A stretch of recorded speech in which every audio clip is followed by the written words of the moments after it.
Yo, what's up? Hii ni Mwaisa TV. Hakikisha umesubscribe na umebonyeza alama ya kengele hapo ili uwe wa kwanza kujipatia habari mbalimbali ambazo nitakuwa nimezipandisha hapa. Siku ya jana Kajala Masanja alikuwa anasherehekea birthday yake, ambapo Kajala Masanja anatimiza miaka 43.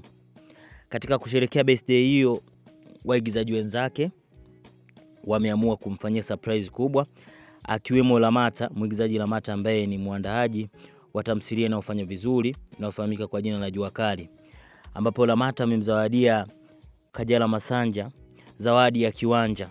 Nimekupandishia clip hiyo, utaiona hapo Kajala akiwa anaenda kukabidhiwa kiwanja. Lakini pia katika birthday hiyo, wakati matukio yanaendelea mbalimbali, Paula alionekana akilia na kutoa maneno ya uchungu kwamba watu wanamsema mama yake ni mtu mbaya, lakini yeye anaamini mama yake ni mtu mzuri kwa sababu amempa malezi yaliyo bora. Hii ni Mwaisa TV.